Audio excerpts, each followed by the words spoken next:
বলা হয়ে থাকে hungry man is angry man. ক্ষুধার্ত মানুষ খুব রেগে থাকে। সুকান্ত ভট্টাচার্য বলেছেন যে ক্ষুধার রাজ্যে পৃথিবী গদ্যময়, পূর্ণিমার চাঁদ যেন জলসানো রুটি। ক্ষুধা লাগলে চাঁদকেও রুটি মনে হয়। This is really rigid, really difficult to listen bitter speech in empty stomach. খালি পেটে তিতা বকবকানো শোনা যায় না, শোনা যায়। আমি যতটুকু জানি পাবনার মানুষ খুব ডিসেন্ট হয়। যখন তাকালাম, আপনারা হচ্ছে জেনজি, জেনজি না? জেনজির বাইরে কেউ আছেন এখানে? জেনজির বাইরে কেউ আছেন? জেনজি মানে 1996 থেকে 2012 যাদের জন্ম, যারা তথ্য প্রযুক্তির যুগে জন্মগ্রহণ করেছে তাদেরকে জেনজি বলা হয়। আমরা যেটা 20 বছরের জঞ্জাল দূর করতে পারিনি, আমাদের জেনজিরা মাত্র 1 মাসের ব্যবধানে বাংলাদেশকে মুক্ত করে রেখেছে। কি বলো? তোমাদের জেনজিদের প্রভাব not only in our country, জেনজিদের উদ্যোগ আমরা রিসেন্টলি নেপালে দেখেছি। কি বলো? ইন্দোনেশিয়াতে দেখেছি, শ্রীলঙ্কায় দেখেছি, সর্বশেষ ঢাকা বিশ্ববিদ্যালয় দেখেছি।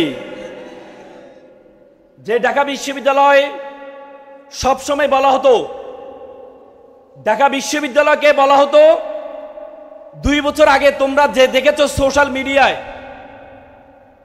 ঢাকা বিশ্ববিদ্যালয়ে ইসলামী স্টাডিজ এবং অ্যারাবিক ডিপার্টমেন্ট মল চত্বরে একটি কোরআনিক প্রোগ্রাম, কোরআন তেলাওয়াতের প্রোগ্রাম আয়োজন করেছিল রমজান মাসে। সেটি তাদেরকে করতে দেওয়া হয়নি।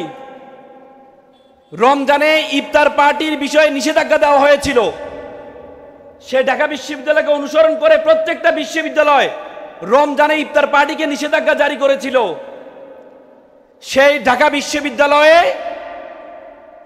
পুরাতন বস্তা পচা রাজনীতি, যেটি এতদিন পর্যন্ত 20 বছর যারা করেছে, যাদেরকে অনুসরণ করেছে, তাদেরকে পিছনে ফেলে ইসলাম পন্থাকে তারা সর্বোচ্চ ভোট দিয়ে জয়লাভ করিয়েছে। তো সুতরাং এটা জেনজিদের সবচেয়ে বড় কন্ট্রিবিউশন।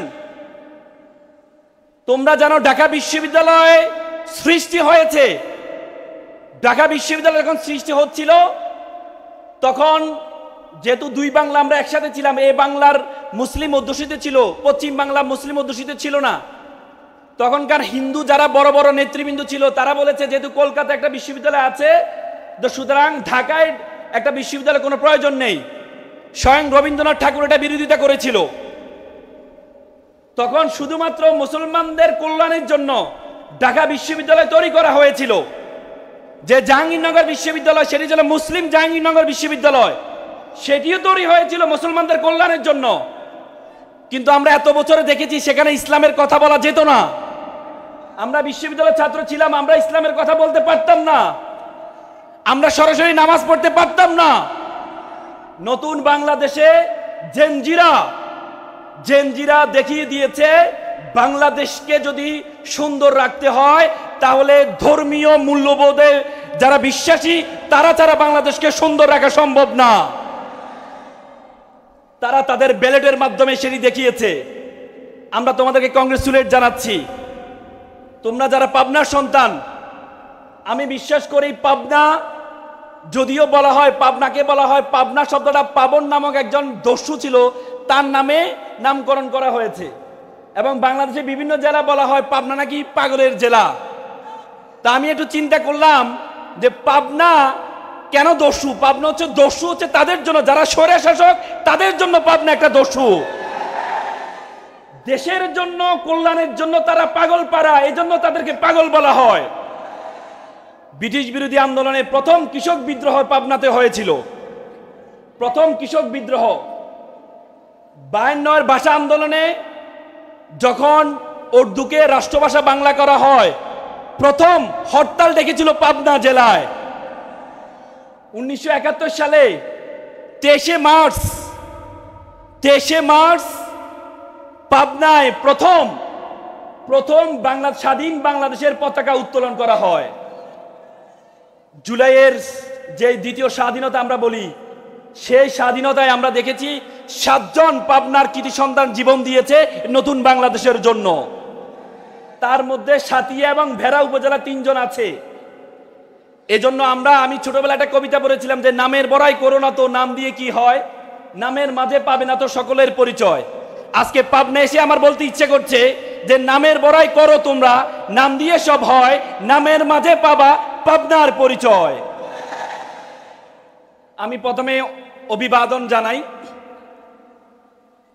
শহীদ মাওলানা নিজামী ফাউন্ডেশনকে, ফাউন্ডেশনের যিনি কর্ণধার ব্যারিস্টার নজিবুর রহমান মোমেন ভাইকে। চাইনিজরা একটা কথা বলে থাকেন, তুমি যদি 100 বছরের ফলাফল চাও তাহলে তুমি মাছ চাষ করো, তুমি যদি 1 বছরের ফলাফল চাও তাহলে তুমি মাছ চাষ করো, তুমি যদি 10 বছরের ফলাফল চাও তাহলে তুমি গাছ রোপণ করো, আর তুমি যদি 100 বছরের ফলাফল চাও তাহলে মানুষ চাষ করো। আজকে মানুষ চাষ করার জন্য, মানুষদেরকে, মেধাবীদেরকে ক্যারিয়ার গাইডলাইন দেওয়ার জন্য যে চমৎকার আয়োজন করেছে ব্যারিস্টার নজিবুর রহমান মোমেন ভাইয়ের জন্য আমরা একটা করতালি দিতে যাচ্ছি। আমরা গত 20 বছর দেখেছি বাংলাদেশের রাজনীতি করে কারা? থার্ড ক্লাস ব্যক্তিরা বাংলাদেশের রাজনীতি করে। নতুন বাংলাদেশে আমরা দেখতে পাচ্ছি বাইরে থেকে মেধাবীরা আমাদের দেশে আসছে রাজনীতি করার জন্য। তোমরা জানো একজন সংসদ সদস্যর মূল কাজ হচ্ছে আইন প্রণয়ন করা। যিনি আইন প্রণয়ন করতে পারেন তিনি হচ্ছে শ্রেষ্ঠ সংসদ সদস্য হতে পারে। ব্যারিস্টার নজিবুর রহমান ভাই তিনি বিলেত থেকে, আমরা যেটাকে বিলেত বলি, বিলেত থেকে পড়াশোনা করে আসছেন।